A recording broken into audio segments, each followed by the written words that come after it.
Hey, what's up, everybody? Welcome back to the channel. And if it's your first time here, welcome. Hopefully, you like what you see. You hit the subscribe button, and that way it'll notify you on your feed every time a new video is uploaded. Now, today we're going to be doing a brief overview of Wolverine by Jason Aaron, the Omnibus. Here is the front cover. I found it a little bit simplistic. It's just a lot of white border around the edges, which it kind of would have had a background to it, or they would have gone with a different cover. But Wolverine itself looks real nice, very vicious. You look at his face right there, the facial expression. Not sure who the artist there is, but it looks real good. Here is the back cover showing you the cover to each issue that's in here, each individual issue.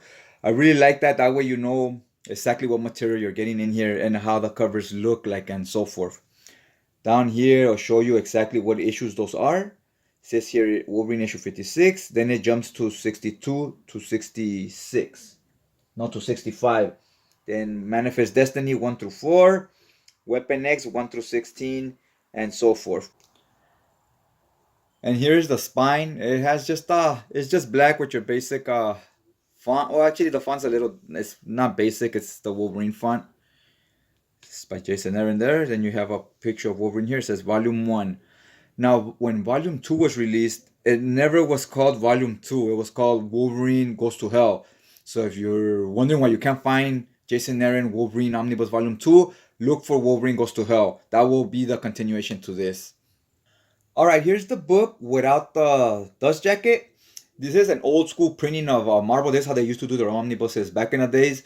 Nowadays, they have like pictures on the cover, on the spine, and on the back cover. But before they used to look like this. It's almost like a leather look to it with a silver foil stamp. Now the stamp saying Wolverine, and it's like embossed letters. And then the color, it looks kind of black on camera, but it's actually like a dark navy blue.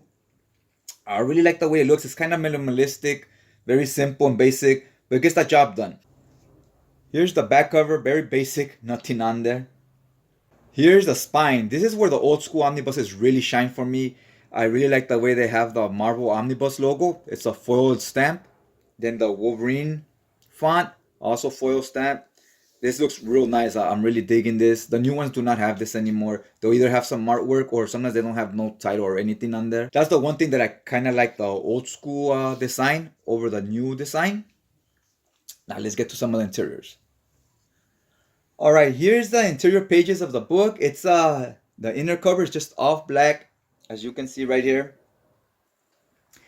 Then we get a picture of Wolverine right here in the next page. And down here, it shows you all the info you need, like what issues are on it, so forth, when were they originally printed.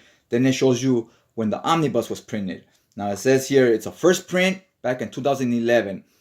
So this was back in the early days of omnibuses. I believe omnibuses started back in 2009. Correct me if I'm wrong. But even back then, it's only 2 years. And even here in 2011, you see how much the omnibuses have improved with their physical quality, especially the binding and so forth. In just 2 years, this is miles ahead of what was coming out in 2009. Now here we get the table of contents. Here it says issue 56, The Man in the Pit. It tells you the issue, who wrote it, artist, so forth, but it doesn't tell you what page does issue 56 start. Then it breaks it down not by issues but by story arcs. Next story arc, issue 62 to 65. It tells you the writer, artist, so and so, but it doesn't tell you the pages start. So kind of sucks it didn't include the pages. That's kind of important when having a table of content to know what page the chapter starts. That was really my only nitpick with the design of the book itself. Other than that, it's really well built, really well designed. We'll get to the binding in a minute as well. These are all the different story arcs. If you notice here, it says issue 56, then it skips to 62 to 65. It skips because the other issues were not written by Jason Aaron. So that's like another story arc that really, you don't need to read it to enjoy this book itself. Here it says the introduction, and it's kind of like a forward and the introduction into Jason Aaron, into his big break in comics and so forth. He explains to you how they had this talent contest, Marvel, looking for new blood, back in 2001. And he got his big break working on Wolverine because, everybody buys Wolverine, so we'll know if you're good or you're not because a lot of people read it. And people liked his run because he kind of did a lot of the old 90s stuff with Larry Hama. He kind of like a new interpretation, a more modern storytelling of the same stuff, right? So people like that. People like when you kind of give homage to the old school, but modernize it somewhat. And that's kind of what he did here. So now in 2011, we're making an omnibus of my whole collection, my whole run and so forth, right? So he just kind of stoked himself. Once you get the omnibus treatment, means they think you'll sell, that they like your story and so forth, right? Covers, Wolverine, issue 56. It'll show you the cover. Always like it when they show the covers, which Marvel always does in their omnis. They're really good at that. DC sometimes shows the cover, sometimes doesn't. Here it has this red border, and then it shows the title, right? I would prefer it didn't have this red border so we could get the artwork even bigger, right? So it'll cover all this all the way up to here. Just show it the way the original covers look. Valiant does that, where it'll show the whole cover and it's just basically the cover to the original issues, and it'll say issue 56, whatever, in the corner. But this is still good. It still gets the job done. Hell no, that's just a nitpick. Now we get previously on Wolverine, and I'll tell you what happened in the previous story arc. The previous story arc before you get this would be the Wolverine Sabretooth by Jeff Loeb. I'll do a review on that later. If that video's up by the time you see the replay of this, then I'll put in the end of the video, I'll put a link so you just click on it. So this is the first story arc. This is the artwork and so forth. Here at the end of the first issue, the pit, we get this guy called Wildchild. I'm not too familiar with him, but he was in the story arc previous to this, right? In the Sabretooth Wolverine one by Jeff Loeb. And in this book, he just comes out on this first issue. Then we never reference him again, so it never finishes that story, right? So that was kind of weird. Like if you're reading it in chronological order, we never get back to this for a long time. He doesn't appear again, just in this last page.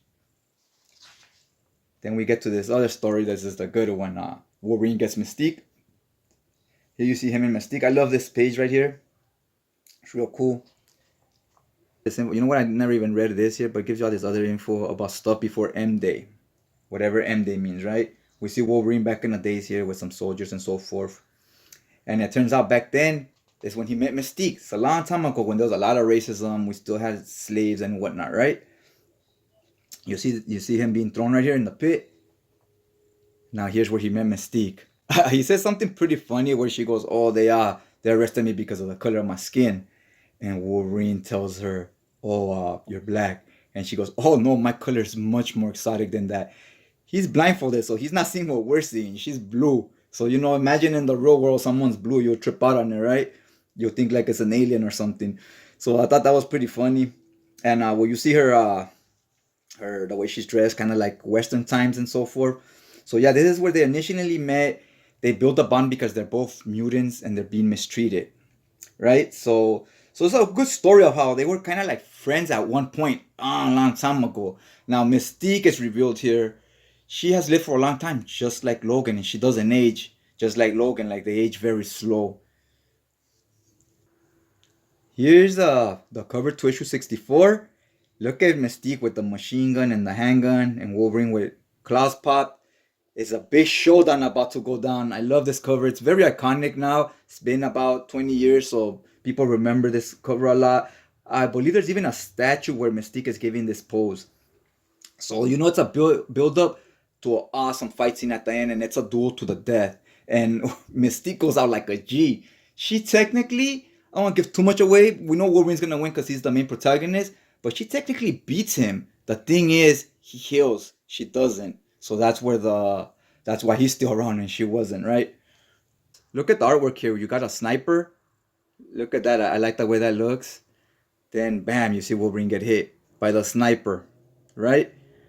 We jump into this page and look who's there. It's Mystique. And she's butt-ass naked. I never really got why she stripped down. I didn't see the point of that. But anyways, so she's in her birthday suit and she got her big freaking gun right here. And then look at the awesome fights in here. They're going at it. Look at her just clubbing them with her machine gun. They're going at it, and you see them both here, both just grinning. It was a very vicious fight, and it was very brutal. You knew not both were walking out. So I'll skip to one more story arc, and then we'll get to the extras. Here, this one is called Wolverine Manifest Destiny. You see him fighting with this old guy right here. I like the way they went with the widescreen shots. This fits your widescreen computer and so forth. If you're reading digitally, this fits it real nicely. You could read panel by panel. See Wolverine here is clearly losing. And look, this guy just chops him up. Now this guy lets Wolverine know he's in Japan right here. He's talking to this guy. The point of the story arc is how Wolverine's lost his edge. He's lost his touch. He's letting him know that, look, you lose every fight you're in. And Wolverine says, no, I'm a badass. I always win. He says, you always lose every fight. But the only reason you win is because you heal. You keep healing and the other person does not. So therefore you win. But they usually have more skills than you, Wolverine. You basically, he's telling Wolverine you can't fight. You rely too much on your mutant ability. So that was pretty sick right there. Like they really get into the whole Wolverine thing. Like I never thought about that. They're like, look, you really lose almost all your fights. You just heal. That's your thing. That was crazy. And then they point out that you keep using over abusing of your healing factor. It keeps working slower and slower each time. So yeah, that was interesting stuff there. I'll let you guys read the rest of this yourselves. I don't want to spoil too much. Just give you vague insight of what to expect in here. Here we'll skip to this two-page spread so we can see how much gutter loss we get. You don't get much. Let's zoom it in a little bit. So where you really could tell how the gutter loss is when you follow these lines. Now you see the line, how much gap there is there. By how crooked the line will get in the middle of the gap, right? And you see not much you don't see much gutter loss. It stays pretty consistent, pretty straight, which is what you want. You see Wolverine here all mutilated because he's always relying on his healing factor. He's always losing his fights, right? Let's check out the binding. Then we'll get to the extras. Okay, here's the binding. This eye hole right here. You want this. You want this eye in the binding. The more of the eye you have, the better. Because when you have this eye pushing this up, it makes the pages lay flat. The flatter this surface is, the better. That's what you want. And it's pretty flat. Look at how much space you got in between here. Not much. So they lay pretty close to flat. Like you just saw earlier, you don't get much issues with the two-page spreads and so forth. Now here after the end of the story, these are the extras. You just pretty much get cover gallery of the variant covers. Here's this one from issue 73. This is a variant cover by Marco. And I'm gonna butcher that name, so I'm not even bothered with it. It's right there. This variant cover looks pretty sick. The Weapon X. This cover right here looks pretty sick. I like this one. The Weapon X suit. It says Weapon X issue 1. This one is by Justin Ponsor and Adam Kubert. Always a fan of seeing Wolverine with this helmet and the whole Weapon X thing. It looks very primitive and it really gives you a feel of what Wolverine's been through whenever you see a picture like this. Here we get another picture. It's Weapon X issue 4 when he starts wearing this gray suit that you will see him wearing in the Uncanny X-Force run. This is by Adi Granov. I don't know, sounds kind of like European. Maybe like French or something, not sure. This is very digital. It's not really my cup of tea, but I can see how some people will like this. It's more modern, more like futuristic. But to me, it looks almost like something you would see in a video game.